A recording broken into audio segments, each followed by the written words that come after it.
Toya hazırlaşan bütün bəylər və xanımlar bu videomuzu mütləq şəkildə izləsinlər. Böyük bir ailədə söz-söhbətə, bəzi hallarda isə bu tamamilə ailənin dağılmasına qədər gətirib çıxara bilər. Bəylərimizin bir qisminin toy qabağı onların özünün cinsel həyatı olur, öz həyat yoldaşında bu infeksiyada yoluxduracaqdır. Bir şəxsdən digər şəxsə cinsi yolla ötürülür. Bəs bu analizlərin qiyməti təxminən nə qədər olur? 8 infeksiya, ən vacib infeksiyalar orada aşkar olunur. Toydan əvvəl təkcə analiz vermək kifayət edirmi, yoxsa kişi mütləq bir androloq qəbulunda olmalıdırmı? Həyəcan, qorxu nəticəsində potensialın itməsi ola bilər. Qadınlarda bu proses biraz gec baş verə bilər.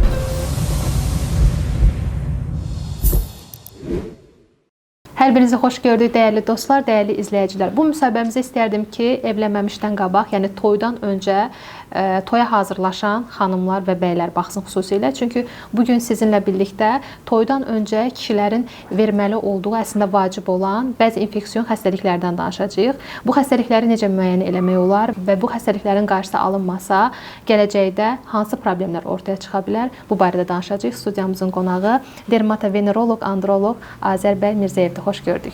Xoş gördük. Mən də təşəkkür edirəm ki, məni bura dəvət etmisiniz. Belə bir vacib məsələnin müzakirəsi üçün. Azər bəy, deməli, nikahdan əvvəl bugün Azərbaycan Respublikasında qadınlar və kişilər bəzi analizlərdən keçir. Bu vacib analizlərdir. Yəni bu analizləri verməsələr bilirik ki, onlar evlənə bilməzlər. Deməli, talasemiya, gits və siflis kimi analizlərdir. Amma bəzi xəstəliklər var ki, özəlliklə kişilərdə cinsi infeksiya yolu ilə keçən xəstəliklər var ki, bunların müəyyən olunmaması, bu analizlərin toydan əvvəl verilməməsi kişidən sonra həmin xəstəlik qadına keçməsinə və sonradan müxtəlif xəstəliklərin yaranmasına səbəb olur. Ümumiyyətlə bilmək istərdim ki, kişidən qadına keçə biləcək, cinsi yolla keçə biləcək infeksiyalar hansılardır? Ümumiyyətlə, söhbət çox ciddi bir məsələnin müzakirəsindən gedir. Ciddi dedikdə, yəni onu nəzərdə tuturam ki, əgər hər hansı bir cütlük ailə qurursa, bunlar mütləq şəkildə müayinə olunmalıdırlar ki, onlar gələcək baş verən problemləri vaxtında aşkara çıxarıb onun qarşısını alsınlar, yəni toydan əvvəl. Məhz o nöqteyi nəzərdən cinsi yolla keçən infeksiyalar burada müstəsna əhəmiyyət daşıyır. Çünki adından da görsəndiyi kimi bu cinsi yolla keçir. Yəni, nəzərə alsaq ki, bizim indi hamısına şamil edəməsək də, bəylərimizin bir qisminin toy qabağı onların özünün cinsel həyatı olur və yaxud da ki, ola bilər ki, onlar öz partnyorları olur və yaxud bunu hər hansı bir ad qoysaq, istənilən halda, yəni ki, söhbət yenə də gəlir o cinsi münasibətlərin üzərinə. Yəni ki, onun öz keçmiş həyatından növbəti ailə qurduğu həyata gətirəcəyi problemlərdən söhbət gedir. Yəni bu, əgər onda hər hansı bir cinsi infeksiya varsa, yoluxubsa və bunu bilmirsə, bu şübhəsiz ki, ailə qurduqdan sonra öz həyat yoldaşında bu infeksiyada yoluxduracaqdır. Ona görə də toy qabağı müayinələrin siyahısına cinsi yolla keçən infeksiyalarda əlavə edilməlidir ki, bu insanlar tam şəkildə ailə qurduqda onlar rahat şəkildə öz ailə həyatlarını davam edə bilsinlər. Amma çox təəssüf ki, bizdə hal-hazırda belə deyil. Ancaq bəzi vacib analizlər, yəni vacib dedikdə bura gits, siflis və talasemiya kimi talasemiya xəstəliklərinin qrupuna aid olan xəstəliklərin aşkarlanması daxildir. Ancaq digər cinsi infeksiyalar, hansı ki bunlara zöhrəvi infeksiyalar deyilir, cinsi yolla keçən, onlar daxil edilməmişdir. Bunlar hansılardır? Bunlar qanariya, trixomoniyaz, xlamidioz, mikoplazmoz, ureplazmoz, herpes, sitomegalovirus kimi ciddi infeksiyalardır ki, bunlar bir şəxsdən digər şəxsə cinsi yolla ötürülür. Və təəssüf ki, bu infeksiyaların analizi aparılmadığına görə bizim bəzi pasiyentlər toydan bir neçə ay sonra bizə müraciət etdikdə biz aşkar edirik ki, onlar toy qabağı müayinələrdən keçsələr də bu infeksiyaların müayinəsini etməyə bilər və onlar keçmiş həyatlarından həmin o infeksiyanı indiki həyatlarına daşıyıblar və öz həyat yoldaşlarını bu infeksiyayla yoluxdurublar. Və bu da çox ciddi bir məsələyə çevrilir. Çünki heç bir günahı olmayan bir xanımın bu infeksiyaya yoluxması doğrudan da çox acınacaqlıdır. Bəs toy qabağı cinsi yolla keçən xəstəliklər necə yoxlanılır? Yəni qan analizi mi verilir, yoxsa başqa analizlər varmı? Cinsi yolla keçən xəstəliklər əsasən iki qrupa bölünür. Bunlar biri cinsi yolla keçən xəstəliklər, digəri qanla keçən xəstəliklərdir. Bu hər ikisi bunların müayinə vasitəsilə aşkar olunur. cinsi yolla keçən infeksiyaları yaxma analizi, PCR yaxma analizi deyirlər buna. Bu analiz vasitəsilə götürülür. Yəni ki, həmin pasiyent sidiyə çıxmamış və ya sidiyə çıxandan 4 saat sonra gəlir. Həmin sidik kanalından, uretradan yaxma analizi götürülür və buna PCR yaxma analizi deyilir. Bütün 8 infeksiya, ən vacib infeksiyalar orada aşkar olunur. Digər analiz qanla götürülür və burada siflis, HIV, yəni ki, QİÇ kimi infeksiyalar, eləcə də digər genetik infeksiyaların da aşkarlanması məhz qan vasitəsilə yoxlanılır. Və bunların hər ikisi, istər qanla keçən infeksiyalar, istərsə də cinsi yolla ötürülən infeksiyalar çox vacib analizlərdir. Bunların edilməsi çox vacibdir və mütləqdir. Çünki bunları vaxtında aşkar etdikdə, vaxtında qarşısını almaq olur. Amma bu vaxt ötdükdə, sonradan o ailə qurandan sonra artıq böyük bir problemə, böyük bir, mən deyərəm ki, hətta faciəyə çevrilir. Çünki qarşı tərəfin bu infeksiyaya yoluxması böyük bir ailədə söz-söhbətə, bəzi hallarda isə bu tamamilə ailənin dağılmasına qədər gətirib çıxara bilər. Ona görə nəzərə alsaq ki, bu ciddidir, bu infeksiyalara pasiyentin yoluxması və onun digər tərəfə ötürməsi və buna biraz diqqətlə yanaşmaq lazımdır və toydan qabaq, ən azı 2-3 ay qabaq, mən həmişə öz pasiyentlərimə deyirəm ki, toydan əvvəl gəlib yoxlansınlar və əgər bir problem varsa, vaxtında aşkar olunsun və müalicə olunsun. Əgər kişidə toydan qabaq hansısa bir infeksiyon xəstəliyi aşkarlanıbsa, toyun vaxtını təxirə salmaq olurmu? Əgər ciddi bir infeksiya, cöhrəvi xəstəlik aşkar olunubsa və onun müalicə müddəti uzanırsa, yəni adətən kəskin infeksiyalarda bu müalicə müddəti 10 gün, 15 gün olur və onun sonra təkrar həmin xəstəliyin olub-olmamasını yoxlamaq üçün protokol təkrar müayinə 2-3 həftədən sonra aparılırsa, bu təxminən bir ay yarım çəkə bilər. Amma əgər proses xronikidirsə, həmin infeksiya artıq kök salıb, daha ciddi fəsadlar törətibsə, onda müalicə müddəti əgər 1 aya, 2 aya qədər uzansa, təbii ki, toyun vaxtı dəyişdirilməlidir və başqa bir vaxta keçirilməlidir ki, həmin pasiyent tam sağalsın, sağlam olsun, təkrar analiz versin və biz bilək ki, onda heç bir infeksiya yoxdur. Ondan sonra artıq o ailə həyatına, yəni ki, artıq izdivaca gedə bilər və ailə həyatı qura bilər. Toydan əvvəl təkcə analiz vermək kifayət edirmi, yoxsa kişi mütləq bir androloq qəbulunda olmalıdırmı? Mən düşünürəm ki, istənilən ailə quran bir şəxs toydan 2-3 ay qabaq bir androloq və yaxud dermatoveneroloqun konsultasiyasını almalıdır və tam şəkildə ona hər hansı bir problemi varsa bunu deməlidir. Bu ola bilər ki, cinsi infeksiya ilə əlaqədar olsun, onun dediyi fikirlər, yəni ki, sidik kanalında göynəmə, yandırma, sidiyə çıxarkən hər hansı bir diskomfort və yaxud sidik kanalına hər hansı bir möhtəviyyətin gəlməsi. Bunu ola bilər ki, həmin pasiyent hiss edir, amma heç vaxt həkimə getməyib demir. Amma bunu dəri-cöhrəvi həkiminin və dermatoveneroloqun konsultasiyasında olduqda çox rahatlıqla ona deyə bilər və həmin həkim də şübhələnib mütləq ondan analiz götürməyə onu məcbur edəcəkdir və bunu deyəcəkdir ona. İlkin artıq xəstəliyin siqnalları biz gördükdə onun qarşısını almaq üçün mütləq analiz götürməliyik. Və buna görə mən düşünürəm ki, mütləq həmin o şəxslər həkimin qəbulunda olmalıdırlar. Və yaxud da ki, ola bilər ki, heç onun cinsi bir infeksiyası yoxdur, sadəcə olaraq potensiyası ilə bağlı problem var və bunu o gizlədib və yaxud heç kimə demir, hətta öz valideynlərinə deməyib və yaxud dostuna deməyib. Ancaq həkimin qəbulunda olduqda bilirik ki, həkim-pasiyent münasibətləri hər bir şey anonimdir və o söhbət həkimlə xəstənin arasında qalır və o tam şəkildə həkimə güvənib öz problemini, şikayətini ona deyə bilər. Əgər söhbət cinsi sferada olan hər hansı bir çatmamazlıqdan gedir, bu cinsi zəiflik ola bilər, bu tamamilə potensiyanın pozulması ola bilər və yaxud da ki, qismən pozulması ola bilər və yaxud da ki, həmin şəxsin hər hansı bir sarsıntı, stres, həyəcan, qorxu nəticəsində potensiyanın itməsi ola bilər. Biz bilmirik, yəni qarşımızda duran pasiyent kimdir. Amma o, əgər öz şikayətini desə, vaxtında bu şikayətin izi ilə biz problemi araşdırıb ortaya çıxara bilərik və onu həll edə bilərik ki, həmin şəxs, həmin insan deməli, nikah masasına tam steril, yəni ki, sağlam şəkildə əyləşsin. Və çox maraqlıdır, kişilər ümumiyyətlə həkimə getməyi xoşlamırlar.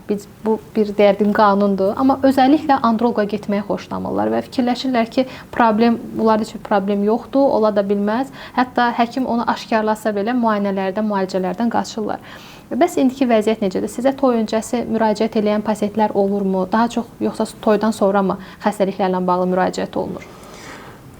Çox təəssüf ki, toy öncəsi müraciətlər biraz azdır.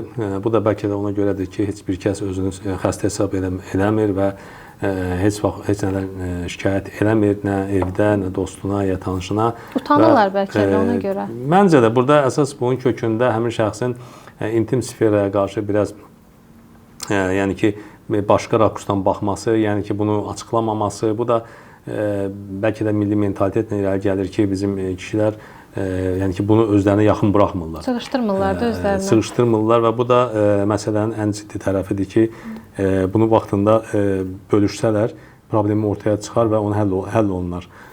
Ona görə də mən elə başa düşürəm ki, bu məsələ, yəni ki, toy qabağı müayinələr çox vacibdir və bu bir qanun halına düşsə, yəni ki, bayaq sadaladığım infeksiyaların müayinəsi, mütləq şəkildə dermatoveneroloq, androloqun konsultasiyası həmin o paketə əlavə olunsa, həmin bizim bəylər çox asanlıqla bu müayinələrdən keçə bilərlər və nəticədə sağlamlıq əldə edərlər və gələcək həyatları yəni ki, sığortalanmış olar. Həm də ki, bu məsələdə istərdim ki, xanımlar da biraz maariflənsin. Çünki xanımların çoxu bu məsələləri bilmir deyə qarşıdakı, yəni qarşı cinsdən bunu tələb eləmirlər. Ki, sən hansısa bir analizdən keçməlisən, bəlkə səndə infeksiya var, xanıma keçə bilər. Və xanımlara nə tövsiyə edərdiniz bu barədə? Bilirsiniz necədir? Bizim xanımlarımız artıq bir çoxu, bir hissəsi artıq yetərincə maarifləniblər bu sahədə son illər. Yəni ki, onların bilgiləri çoxalıbdır. Amma yenə də ara sıra bəziləri bu məsələnin çox da dərinliyinə getmirlər və çox şeyləri də bilmirlər. Ancaq məsləhət odur ki, onlar ailə qurmamışdan qabaq ən azından bu insanlar bir müddət bir-birini tanıyırlar, nişanlı dövrü olur. O dövrdə çalışmalıdırlar ki,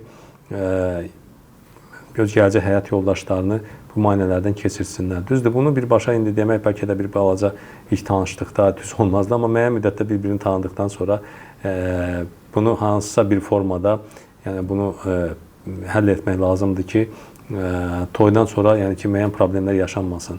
Yəni bu müayinələr olunduqda ən azından həmin şəxsdə problem varsa, xəstəlik varsa o müalicə olunur. Əgər spermatozoiddən aktivliyi aşağıdırsa, bu vaxtında aşkara çıxarılır ki, gələcəkdə bunların deməli, övlad, uşaq problemi olmasın. Bundan başqa, əgər cinsi zəifliyi varsa, səbəb aşkarlanıb müalicə olunsun. Yəni, orada vaxt qazanmış olurlar. Ən azından bir 2-3 ay, ən azından 6 ay bu müddət bəzən kifayət edir ki, bu problemlər həll olunsun. Ona görə, məncə bu məsələlərdə diqqətli olmaq lazımdır. Baxmayaraq ki, çox belə incə bir məsələdir, incə məqamdır. Və bunu heç də hər bir cütlük bunu öz aralarında müzakirə eləmir. Amma artıq elə bir vaxt gəlib çatıb ki, dünyada yəni ki, bu kimi infeksiyalar çox artıb çoxalıbdır və günü-gündən də artır çoxalır və insanların bu infeksiyalara qarşı müqaviməti də, immuniteti də artıq əvvəlki qədər deyil. Ona görə də yoluxma hallarının sayı çoxalıbdır və mənə müraciət edən pasiyentlərin çoxu əsasən toydan sonra müraciət edirlər. Bayaq dediyiniz suala gəlirəm. Yəni nə mənada? Yəni toy qabağı olsaydı daha rahat olardı, daha asan olardı ki, bu xəstəlik digər qarşı tərəfə, yəni ki, o həyat yoldaşına keçməzdi. Amma toydan sonra olanda artıq əgər bu infeksiya varsa, hər ikisi müalicə alınmalıdır və biraz orada həm səbirli olmaq, həm də biraz zaman nöqteyi nəzərdən biraz vaxt itirmiş oluruq biz. Amma bu toy qabağı olsaydı, təbii ki, bu problemlər vaxtında aşkar olunub, həll olunardı. Əgər kişidən qadına cinsi yolla infeksiya keçibsə, bu infeksiya qadında hansı ciddi problemlərə səbəb olur? Kişidən qadına keçən infeksiya eyni ilə kişidəki kimi müəyyən narahatçılıqlar yarada bilər. Yəni, nətər ki, onlarda sidiyə çıxanda göynəmə, yandırma, diskomfort, aşağı çanaq orqanlarında qaşınma və eyni zamanda narahatçılıq kimi hisslər əmələ gəlir. Düzdür, qadınlarda bu proses biraz gec baş verə bilər. Məsəl üçün, kişilər cinsi infeksiyaya yoluxduqdan təxminən bir həftə, 15 gün, 21 gün ərzində bunu hiss edirlərsə, həmin xanımlar ola bilər ki, bunu bir aydan sonra hiss edəsinlər. Çünki bu sidik sisteminin quruluşu ilə əlaqədardır. Kişilər daha tez reaksiya verirlər infeksiyaya. Buna görə onlarda da müəyyən diskomfort, çox vaxt göbəyin aşağı nahiyəsində, çanaq nahiyəsində ağrı olur. Onlar sidiyə çıxarkən müəyyən göynəmə, dizuriya kimi əlamətlər hiss olunur bu pasientlərdə və sonradan artıq onlar həkimə müraciət etdikdə və yaxma analizi və yaxud dediyim kimi PCR yaxma analizi verdikdə artıq hər şey aşkarlanır və analizə, müayinəyə göndərə bilmədiyi kişinin deməli fakt qarşısında qoyur ki, səndə belə bir infeksiya var. Ondan sonra artıq həmin bəy, həmin şəxs müraciət edir və biz də onu müayinə etdikdə görürük ki, onda cinsi infeksiya var, hansı ki bu bir müddətdə artıq onda var. Toydan nə qədər qabaq olan bir münasibətlərin nəticəsində o infeksiyalar orqanizmə yoluxub və orada artıq ciddi problemlər yaradıb.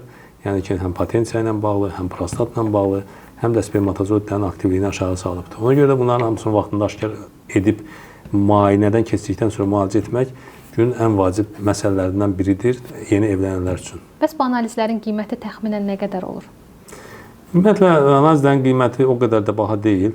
Yəni, indi belə deyək ki, əgər ciddi bir söhbət infeksiyalardan gedirsə və həmin şəxsin gələcək həyatı bu infeksiyalarla əlaqədardır və onun növbəti atacağı addımlar və onun qarşılaşacağı məsələlərdə birbaşa bu infeksiyaların rolu ola bilər. Yəni ki, təbii ki, olmasa lap yaxşı olar. Ancaq bunu aşkar etmək üçün orada hər hansı bir maddiyyat böyük bir rol oynamır. Yəni, ortalama bu kimi infeksiyalar 100-150 manat civarında olur və bu da düşünürəm ki, bu kimi infeksiyaların müayinəsi üçün elə də böyük bir məsrəf deyil. Əsas odur ki, xəstəlik öncədən təşxis olunur və müalicəyə başlanır deyə həm xanımda, həm də dünyaya gətirəcəklər uşaqda bir problem olmur. Deməli, Azərbaycan belə deyirlər ki, hər bir ailə kiçik bir dövlətdir və bu dövlətin sağlam olması üçün fərdlərin özləri də sağlam olmalıdır. Ona görə də mən fikirləşirəm ki, kişilər toydan öncə bu analizləri mütləq şəkildə verməlidir ki, həm həyat yoldaşlarının, həm də ki, dünyaya gətirəcəkləri uşağın sağlamlığı qaydasında olsun. Bəs siz nə tövsiyə edərdiniz bu bəylərə? Ümumiyyətlə, ailə qurmaq məsuliyyətli bir işdir. Yəni, həmin şəxs artıq həyatın digər mərhələsinə keçir və o mərhələyə məncə sağlam, dürüst, pak addamalıdır. Buna görə də mənim məsləhətim odur ki, gələcəkdə bizim ailə quracaq bəylərimiz ailə qurmamışdan minimum ən azı 2 ay qabaq, ən çoxu 6 ay qabaq müayinələrdən keçsinlər. Yəni, dermatoveneroloq, androloqun konsultasiyası və bayaq sadaladığım infeksiyalar PCR metodu ilə verilməlidir. Bura daxildir qanariya, trixomoniyaz, xlamidioz, mikoplazmoz, ureoplazmoz, herpes, sitomegalovirus kimi infeksiyalar mütləq şəkildə yoxlanmalıdır. Ki, biz bilək ki, bu insanın, bu şəxsin infeksiyası var ya yoxdur. İnfeksiyası yoxdursa lap yaxşı. Əgər varsa bu qarşısı alınsın və müalicə olunsun. Digər mühüm analizlərdən biri də spermatozoidlərin aktivliyini yoxlamaq üçün spermoqram analizidir. Çünki bu da vacib analizdir və spermoqram analizi verildikdə aşkarlanacaqdır. Onun spermatozoidlərin aktivliyi hansı dərəcədədir və döl yaratmaq qabiliyyəti varmı, yoxdursa nəyə görə yoxdur? Bu şəxsin varikoseli, xayaların varikoz genişlənməsi xəstəliyi var ya yox. Əgər varsa, vaxtında əməliyyat olunsun ki, artıq toydan sonra bu əməliyyatla üz-üzə qalmasın. Və bunlar çox vacib məsələlərdir və mən düşünürəm ki, bizim bəylərimiz, eləcə də onların valideynləri, eləcə də onların nişanlıları diqqətli olmalıdırlar və bu sualları qarşı tərəfə yönəltməlidirlər və onlardan cavab aldıqdan sonra nikah masasına əyləşməlidirlər. Çox sağ olun Azər bəy, təşəkkür edirəm müsahibəyə görə. İzləyicilərimizə bildirmək istəyirəm ki, bugün studiyamızın qonağı dermatoveneroloq, androloq Azər bəy Mirzəyev idi. Suallarınız varsa şərh bölümümüz açıqdır. Videonun üzərində də əlaqə nömrəmiz qeyd olunacaq. Həkimə suallarınız varsa ya da həkimlə əlaqə saxlamaq istəsəniz, həmin nömrəyə müraciət edə bilərsiniz. Özünüzə yaxşı baxın. Növbəti videolarda yenidən görüşərik. Sağ olun.